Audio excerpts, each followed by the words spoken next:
Hey, how's it going, humans? So, you all already know that I finally have a mountain bike of my own, and I've been enjoying the nuts out of it over the last week. So today we're actually going to take a look at the bike, and this is the bike check on my Norco Sight version 3. So it's very, very apparent that yes, I am running this as a mullet. And how I'm doing it is I stuffed a smaller wheel, a 27.5 wheel, in the 29 frame. Now, I did not do any offset bushing thing. I was gonna do a reverse angle set, but I just opted not to.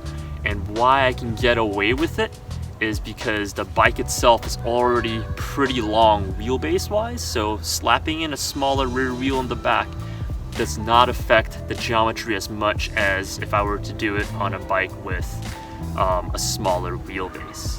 I am also starting out with a bottom bracket height of 350, which is pretty high anyways. I don't think Norco would recommend doing this, so don't do this unless you're dumb like me. Anyways, let's just take a look at the bike. So what we have here is a 29 Norco Sight version 3 aluminum frame. I'm running a 2021 Pike Ultimate up front with a 51mm offset, and that's running at 160mm travel. Yep, that's a 29 Pike at 160mm travel. In the back, the rear suspension is being handled by a Super Deluxe Ultimate RCT3. I'm using a medium rebound and compression tune with a blow-off valve of 320. And I'm running 2 tokens in the front and 2 tokens in the back for right now. The settings are probably going to change as I dial it more in, but so far it's been pretty rad. I think I'm running, I can't remember what the pressures I'm running, but I know I'm running 25% sag in the back because of the mullet. I am riding a little bit more rearward biased. And I'm running something like 80 psi in the fork or something. I can't remember, but if you look in the description, it will tell you. On the headset, holding the fork to the frame, we've got a Wolf Tooth Components headset in nickel. It is gorgeous. And of course, I had to have the Hells 500 stem cap on top because that comes with bragging rights, even though the Wolf Tooth one was really, really, really pretty. Also would like to point out the only thing carbon on this bike are those headset spacers.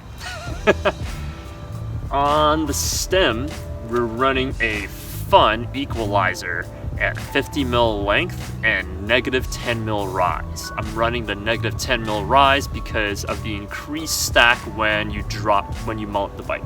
So that makes up for it. And then I'm running a 760mm with a 20mm rise core mega handlebars in silver. And it looks really, really pimpin'. This bike is super chromed out. I love it.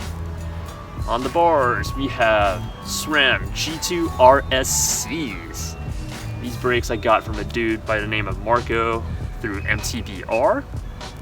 He told me he had guides. I show up to his place, and it turns out they were G2s, and cool. Made it to those brakes are Galfer floating rotors with gold rivets. I'm running a 203mm rotor in the front and a 180mm rotor in the back. Now, on these brake levers, I am running the SRAM Matchmaker thing, and that's why the cockpit is super, super nice and clean. I'm running the previous generation 12-speed Eagle GX shifter on the right, and that's made it to the current generation 1052 Derailleur GX in the back. And on the left side, I've got my Wolf Tooth dropper lever, and that has made it to an X-Fusion Manic dropper post at 150mm. Now going over to the drivetrain side, cranks I'm running are the current generation SRAM GX cranks at 170mm length, and I've got these beat up Shimano SPD things, which work fine for me. The only reason why I run SPD is because it's easier to swap between bikes from my gravel bike to this thing and still wear the same shoes. So yeah, I'm kind of stuck with SPD for a bit. On those cranks, I am running the stock 32 tooth chainring, and I'm running a GX chain, and that drives my 1050 JGBike Sroad cassette. Yeah, that's the one JGBike sent me, and that's the production version of the prototype I've been testing on the gravel bike. The wheels I'm running are the Spank Spike 33 rims, and they're mated to the Spank hex hubs. They're pretty rad. I think the internal diameter is like 29 and the outer diameter is 33.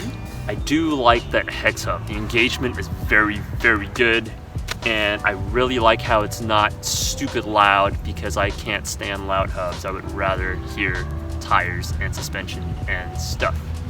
Now, tires. What am I running for tires? I'm running a 29 by 2.6 DHR2 in the front. That's 3C Maxterra EXO casing. And on the back, I'm running a 27.5 2.6 Rekon. And that's 3C Maxterra with an EXO Plus casing in the back. I run 24 PSI in the front right now and 26 in the back, and it's been working out fine. I am stuck with the 2.6 tires for a bit, and these are tires bigger than what I would normally run, but I needed it for the BB height because I'm not running an angle headset. The saddle I'm running attached to that X-Fusion Manic post is an EC90 saddle. Cheap $20 saddle, and yeah, other cool little blingy bits I've got on here. Well, we've got this lovely wolf tooth seat post collar, and there's also a wolf tooth rear axle in this, which is kind of cool. You can't see it. And of course, if you look at the decals, those are homemade with masking tape, Sharpie, ruler. If you want to see how I did that, please click up here for the DIY video on how to do that. And yeah, there's also these homemade shuttle guards. On the down tube right here, it's clear it's made out of a thicker 3M helicopter tape, and the bottom down tube guard, which I made out of the same material. Yeah, it looks pretty cool. But yeah, super loving this bike so far. I've only had a week on it, and I've only had one ride where I could really start to dial things in and really feel the bike, as it's been raining pretty hard. So I've only been able to ride it in some old school stuff, which you can't really tell much anyways, but the last ride I had was pretty rad. Super digging it. Bike comes in at 33 pounds even with nothing carbon except for the headset spacers. So the geometry has changed because I did slap the smaller rear wheel on, but as mentioned before, I'm starting out with a longer wheelbase and a high bottom bracket anyways. So it did not change as much as it would if you tried doing that to a shorter bike. The head angle is now at 63.5 degrees. The bottom bracket height is about 338 millimeters, and the reach is about 438. So yeah, that's pretty rad. And I will make another video on why I decided to go mullet. Primarily because I have short legs and long arms and whatnot, and I'll explain why mullet for me works better than a full 29. But wait for that video. But you know, till then, that's the bike check on my Norco Sight V3 279. Let me know if you all have any questions or anything. Put them down in the comment. Don't forget to click and subscribe. You know what? Just click here to subscribe. Click it for something else. Click here for something else. Yeah, thanks for watching, and thank you so much to everyone who's helped make this possible. I'm really happy to have a mountain bike of my own again. I'll see y'all on the trails. Thanks. Bye.